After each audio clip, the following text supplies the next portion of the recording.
Alright, I'm going to see how this works. This thing is right next to my mouth, but it's not uncomfortable to wear this. It's actually very light. It's just, I don't know if I want to do this around people. It looks kind of corny probably with this thing strapped on. So, very hot summer day. Actually, it's not officially summer yet. Hot day in June. Headed to Cortland. Gotta pick up some zip ties, some chicken wings.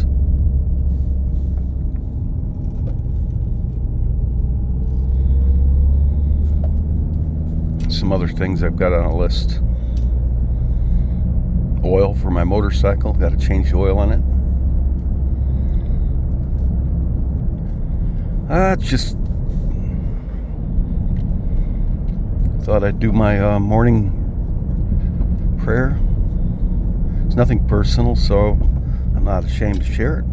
To lead in the Lord's Prayer, as I do. Father who art in heaven, hallowed be thy name. Thy kingdom come, thy will be done, on earth as it is in heaven.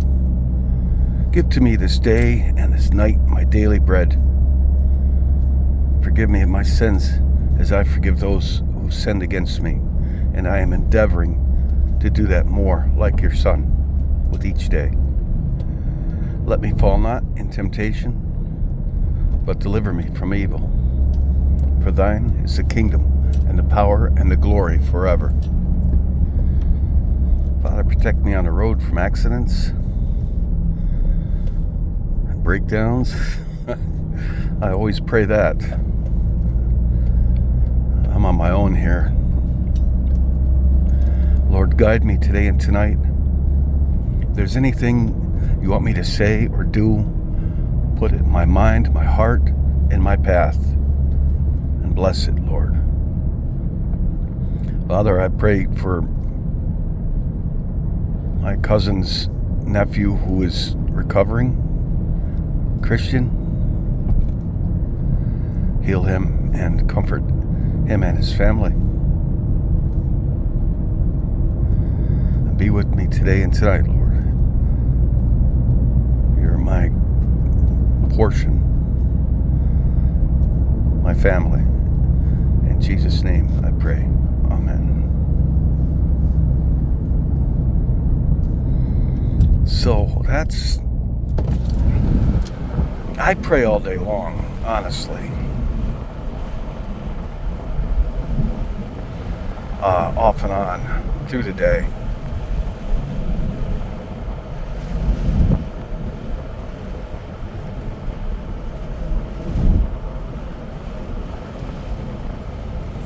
Beautiful summer day, and I call it my beer garden, but it's really my backyard. I've been working on it like a lot of people do. Barbecue pit, a nice place to chill out, play guitar, cook, have flowers, and made it as nice as I can make it, but I'm back there all alone all the time. Oh, that's the way it is. That's the way it is. Could be worse. I could be all alone in a prison cell or in a hospital bed or a nursing home, which quite frankly I hope I never wind up in. My mom ran a nursing home since I was 14 years old, and I just really love old elderly people. You know, it's a good line of work, but personally I don't think anybody wants to end up in a nursing home. Pretty sure of that. In fact, I told my doctor that. I had a physical checkup a few months ago. And yeah, I've got high cholesterol. Borderline. I'm working on it. He wanted to put me on statins, and I don't want to do statins.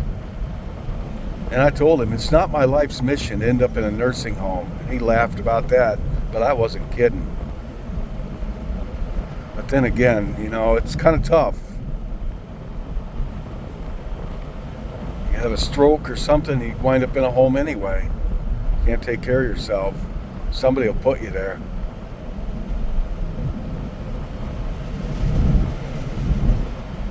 trying to get my motorcycle tuned up. I need to swap out the carburetor and give the bike a complete going over. Throttle cables, brake cables, clutch, all of it. Change the oil. I've been riding it the past 2 years. I haven't really done much with it. This year I want to get out more, hopefully.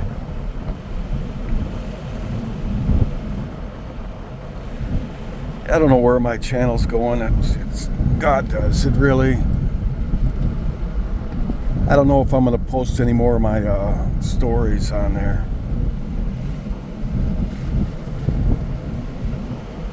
Stories from my book, that is, chapters.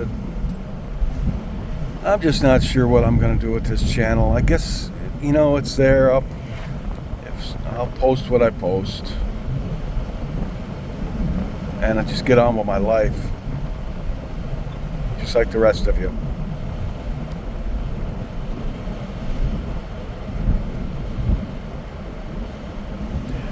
I started the channel. I used to have thousands of views. But that's when I told my some of my more miraculous, for lack of a better word, Christian stories, encounters with the angels, God working, actively working, things that I experienced and witnessed. But I don't have an endless bag of those stories. And the ghost stories,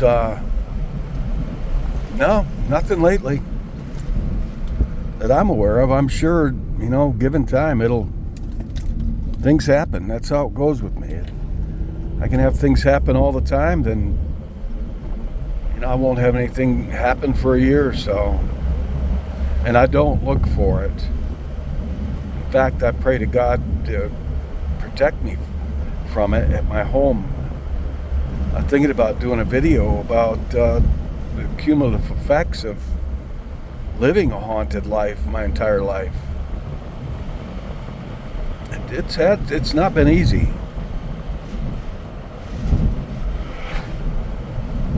It's not been easy. And I go back and I think about some of these things that have happened, and it's hard to believe. And I have to tell myself, yeah, that really happened.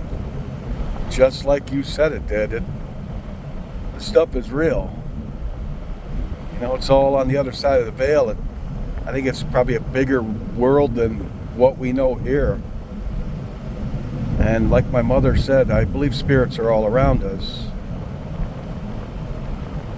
They're just not meant, the way God set it up, they're not meant to be in our lives.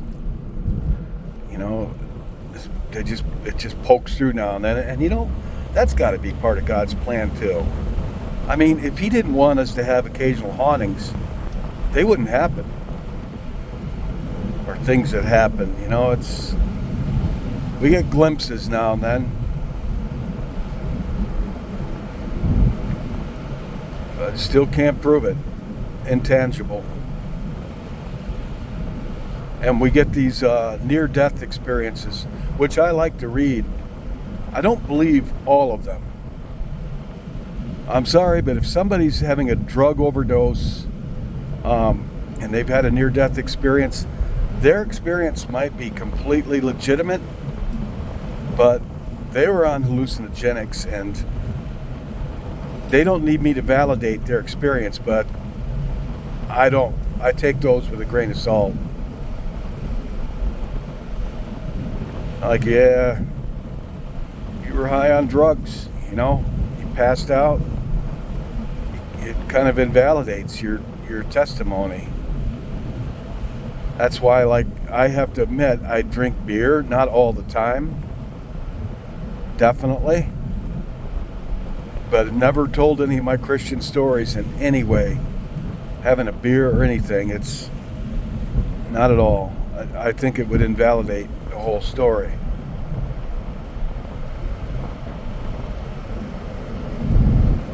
Amish live up here. They get out more than people think. I see them out with hunting, actually. with their sons, the Amish or Mennonites. I think they're Amish. They go out with 22s and they small game hunt. You see them now and then. Teenage boys out, or they're out here with their sons cutting wood on their horse-drawn apparatus. Might see them up here. It's all their land, I think.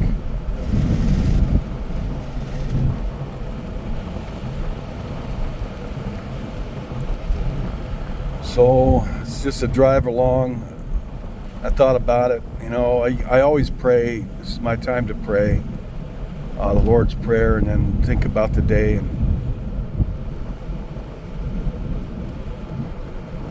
And I thought, well, I bring him along on my prayer time. Why not? It's not like it's top secret. It's nothing too personal. I mean, I have other prayer times through the day dealing with other things in my life that really I don't feel a need to share. And you're not interested. It's probably like yourself, you know. We all talk to God, don't we? Unless, you know, if you're a Christian, you do.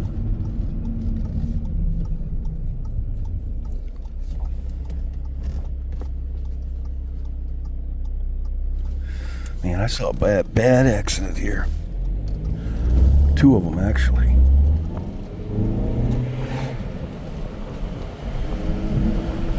Bad accident. 2 bad accidents at that intersection. I didn't see the accident. I saw the aftermath. First one, people were killed. The second one, I don't know. I thank God. I don't know how they got out of that alive, but they did. Entire family, and that car was just mashed up like a ball of tinfoil. They were airlifted, but my understanding is everybody lived.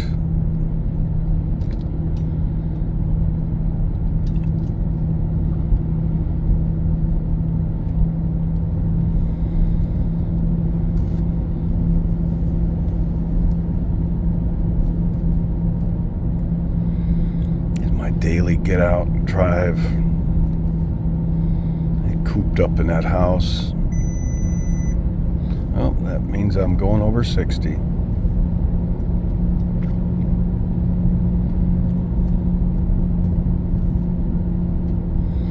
I'll show you a place my mom used to love driving through.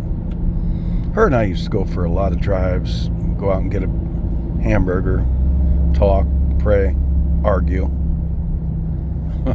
Being honest.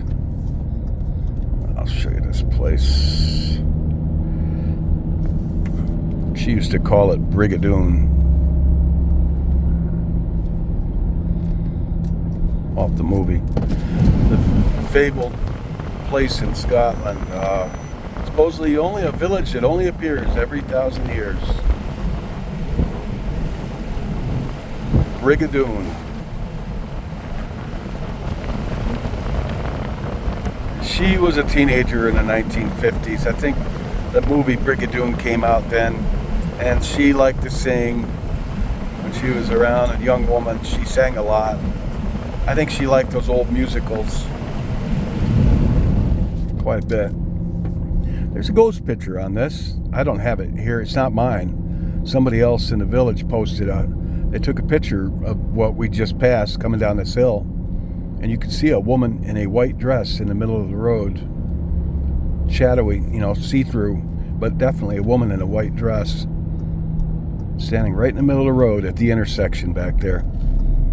Makes me wonder if maybe somebody was killed there. I don't know.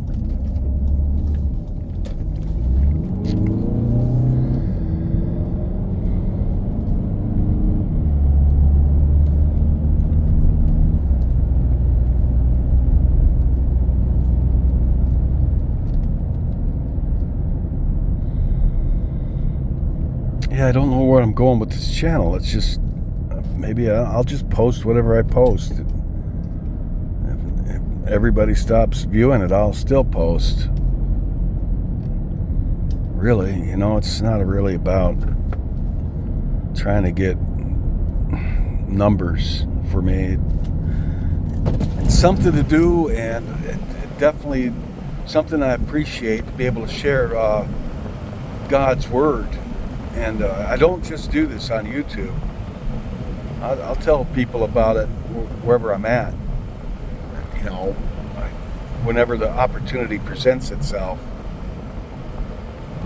So, but yeah, definitely like to sit and talk about it on YouTube as well, as you know.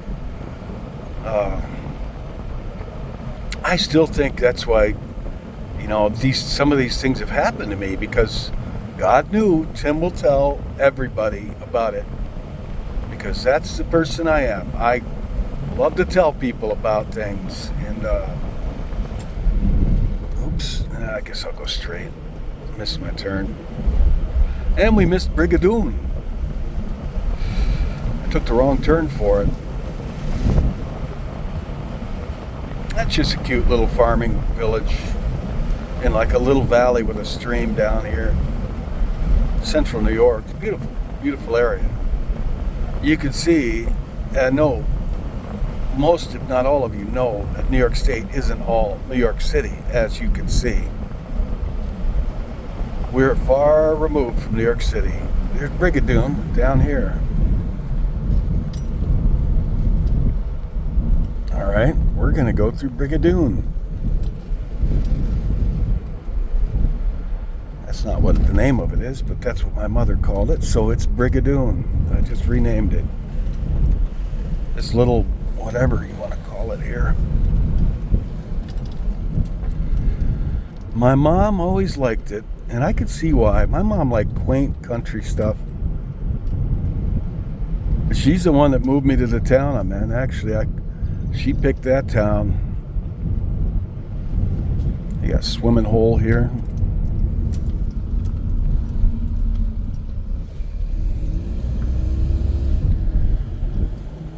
Brigadoon. My mother, originally a Southern woman. I've said it before, she's the best country cook I've ever known. Actually, there's been a few that have ranked pretty close to her, but she still gets top billing as the best Southern country cook. The old way, but she was born in 1935, and her mother taught her everything she knew, and her grandmother did too.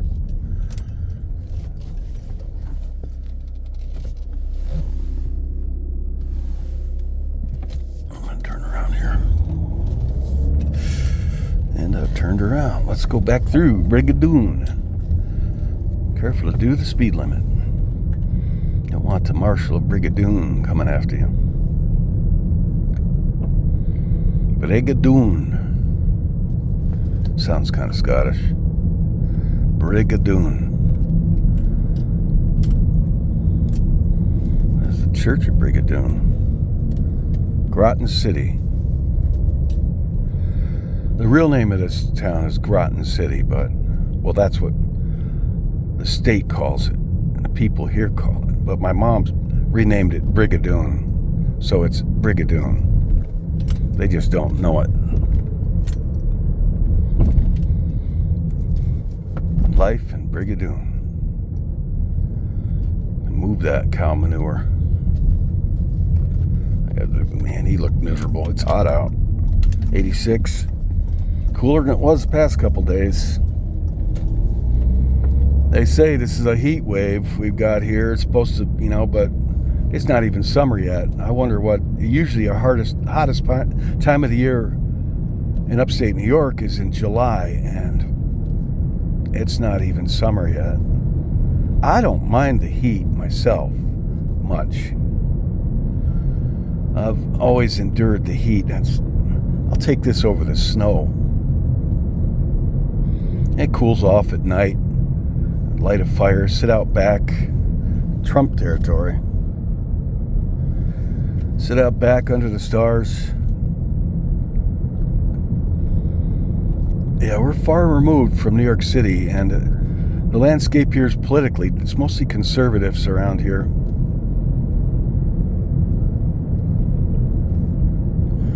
Now we're going to get up here to Cortland, and that's when this thing's going to get turned off.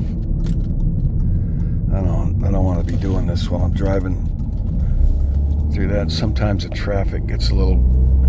For a small city, it's really like, I think, 25,000 or something, but it's just people drive nutty there. I've always said they drive like they've got to or go to the bathroom. I'm like, I can only think of two reasons to drive as crazy as some people do. Aggressive.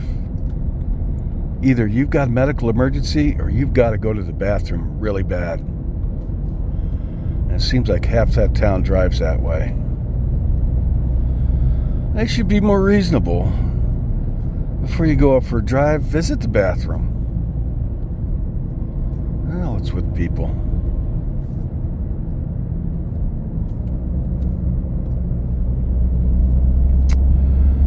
I knew a man that lived up here. He died young. Had a stroke. He used to live in one of these trailers here on the left. I think of him every time I drive by there. It's kind of shocking when somebody dies young. By young, I mean under 50.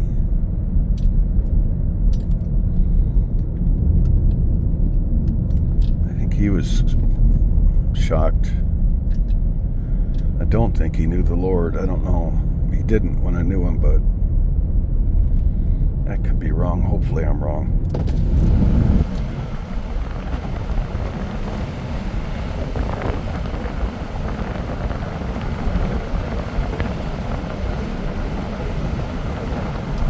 This is new territory in my life.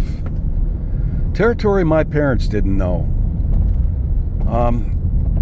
They were surrounded by people up into their old age. Friends, family, business. My mom died alone because she had COVID, in the last 2 weeks of her life because she was quarantined. But before that, she definitely wasn't there. She had people around her all the time. That's not my story. You don't know how life's going to turn out or how long it's going to go. So I'm learning a lot of new lessons in this new chapter.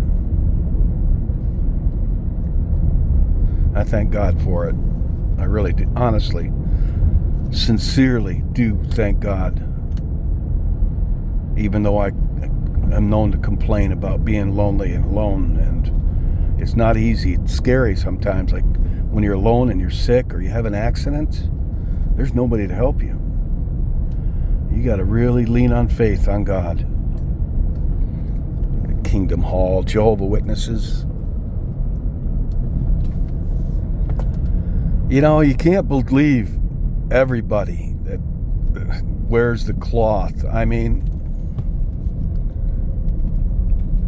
you question everything, but I'm just thinking of people I know that go one way or the other that when it comes to discernment.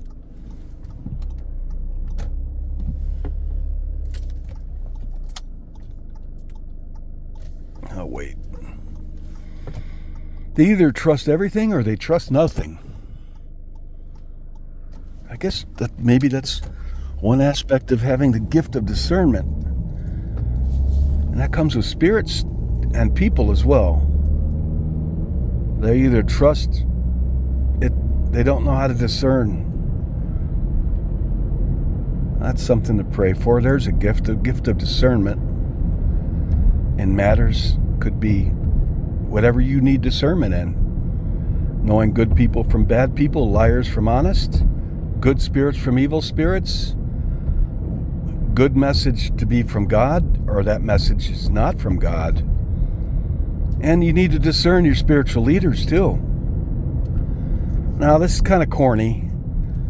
It's not corny to me though, but I watched a short video of a woman that claimed to have hauntings, and I believe it was true. It was from her home cams, security cams, and you could see things happen. She had like poltergeist activity, and she called a priest to come in, and it definitely didn't have the hallmarks of something that was staged. And the priest was there, and he did his rites, and middle-aged man in a priest attire. And while he was there, the rocking chair started rocking and hard, and things started moving around. And he flipped out. The priest looked visibly scared. He says, "I'm not ready for this." That's what he told the woman. He was shaken up. He said, "I'm not prepared for this." And there were things going on in the room after he did all his rites. And he said, "I'm sorry, I'm not ready for this." And he left. And I said, that man let her down. It's just like when I had that story, when I had all those hauntings going on.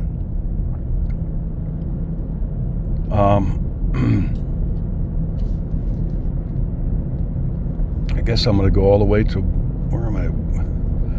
Going to the dollar store, actually. Get I got to go to Walmart. I had that story where I went to see my Baptist minister, Protestant, obviously, because the hauntings were getting out of control where I was at, in the house on Congress Street. And I told him what was going on, and I really needed help. And he laughed and said, "I'm sorry, I can't help you. I don't believe in that stuff." And I didn't put him down or challenge him. I just looked at him and I said, "Well, okay." And told him to have a good day, and I never went back to his church again. That man let me down. He's my spiritual leader, man. He couldn't help me when I needed help. So I never said a word to him. I just didn't go back to his church. Well, okay, I'm going to tune off here. Take care.